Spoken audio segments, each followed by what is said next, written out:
भारत विरुद्ध दक्षिण आफ्रिका अशा तगड्या मुकाबल्याचं वार्तांकन करायला मी पर्थला येऊन पोचलेलो आहे।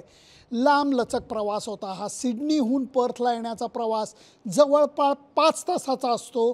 3 तासाचा घड्याळाचा फरक सिडनी आणि पर्थच्या घड्याळामध्ये आहे। इतकं हे शहर लांब आहे परंतु खूप सुंदर आहे। खूप जणांचा असा गैरसमज आहे की पर्थ हे तेवढं चांगलं शहर नाही आहे। मस्त शहर आहे, सुंदर नदी आहे इथं स्वान नावाची आणि त्याच्या कडेलाच हे वसलेलं आहे।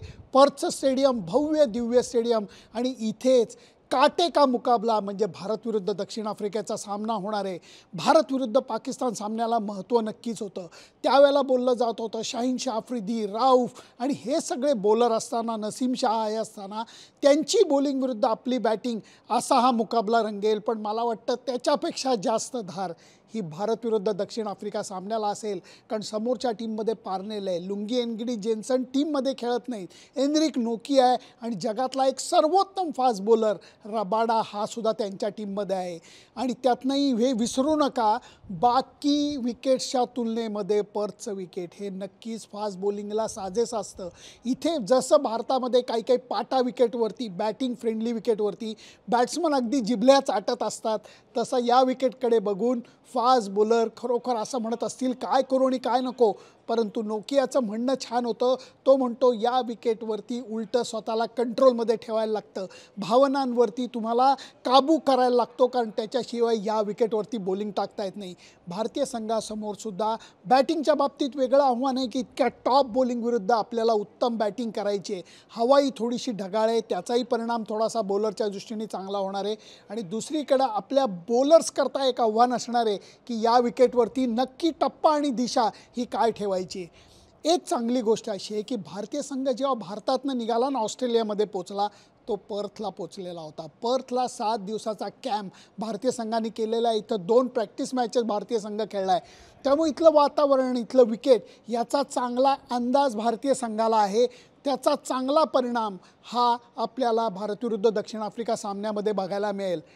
ग्रुपमध्ये हलचल झालेली आहे। पाकिस्तान संघाने झिम्बाब्वे विरुद्धचा सामना गमावल्याने एकदम मोठा दिलासा हा दक्षिण आफ्रिकेच्या टीमला मिळाला आहे। भारतीय संघ आत्ता बाकीचा काही विचार करत नाही, कारण त्यांचा रिदम चांगला आहे, विजयाची वाट चांगल्या खेळांनी त्यांनी पकडलेली आहे। परंतु भारत विरुद्ध दक्षिण आफ्रिका मॅच म्हणजे आपण पंजा लढवतो ना, तसा हा सामना असणार आहे की पुढच्या काळामध्ये चांगल्या संघांविरुद्ध जेव्हा असा मुकाबला करायची वेळ येईल तेव्हा काय करायचं आणि काय नाही हे या सामन्यातनं शिकायला मिळणार आहे। म्हणून हा सामना म्हणजे लर्निंग एक्सपिरियन्स नाही आहे, जिंकण्या हारण्याचा सामना आहे। भारतीय संघ जर का हॉलंड विरुद्ध संपूर्ण ताकदीनिशी उतरतो तर दक्षिण आफ्रिकेविरुद्ध काय होणार हे सांगायला सुनंदन लेलेची गरज नाही। मी एवढंच म्हणेन, सुरुवात चांगली व्हायला पाहिजे। बॅटिंग असू देत, बॉलिंग असू देत, के.एल. राहुलला अजूनही इंडियन टीम सपोर्ट करणार आहे। मला माहिती आहे खूप जण ऑलरेडी टीका करायला लागलेत की के.एल. राहुलला तुम्ही टीममध्ये का खेळवतात, पण खेळाडूंचा आणि टीम संघ व्यवस्थापनाचा भरोसा अजूनही के.एल. राहुलवरती आहे। अजून त्याला 2 सामने खेळायला मिळायची शक्यता मी अजिबात नाकारत नाही आणि त्यामुळे या सामन्यामध्ये त्याला मोठा स्कोर करण्यासाठी, काहीतरी मस्त खेळी करून दाखवण्यासाठी वेगळे प्रयत्न करायला लागणार आहेत। नॉर्मली तगड्या फास्ट बॉलिंग विरुद्ध के.एल. राहुल चांगला खेळतो, रोहित शर्मा चांगला खेळतो, विराट कोहली तुफान फॉर्ममध्ये, सूर्यकुमार यादव ज्याचं नामच आता स्काय झालेलं आहे, सगळेजण त्याला स्काय म्हणतात, त्याच्या तर खरंच कामगिरीला आणि त्याच्यात कल्पकतेला, बॅटिंगमधल्या कल्पकतेला खरोखरही आकाश ठेंगणं आहे। भारतीय बॉलर्सच्या बाबतीत बोलायचं झालं तर चांगला रिदम त्यांना मिळालेला आहे। शमीची सीम ज्या पद्धतीने जाते, भुवनेश्वर कुमार जसा स्विंग करतो, अर्शदीप सिंगला जसा आता यॉर्करचा अंदाज आलेला आहे, या सगळ्या गोष्टी आपल्याला या मुकाबल्यामध्ये बघायला मिळणार आहेत। आणि मी म्हणेन पावसाचं व्यत्यय आला नाही तर हा सामना मस्तपैकी रंगायला पाहिजे।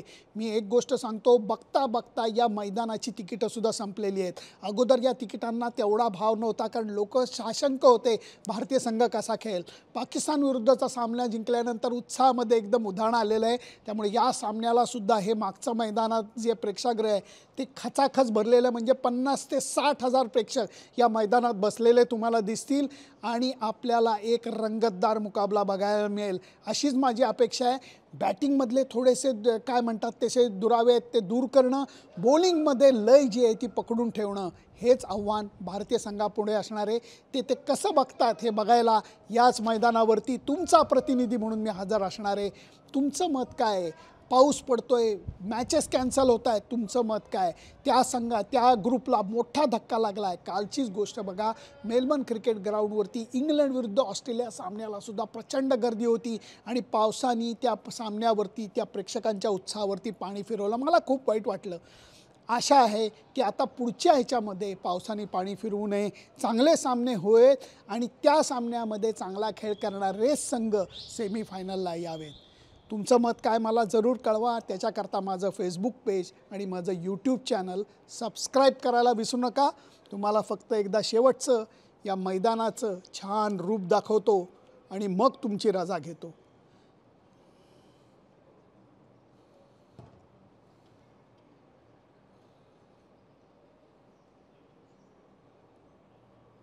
सुनंदन लेले, पर्थ स्टेडियम, ऑस्ट्रेलिया.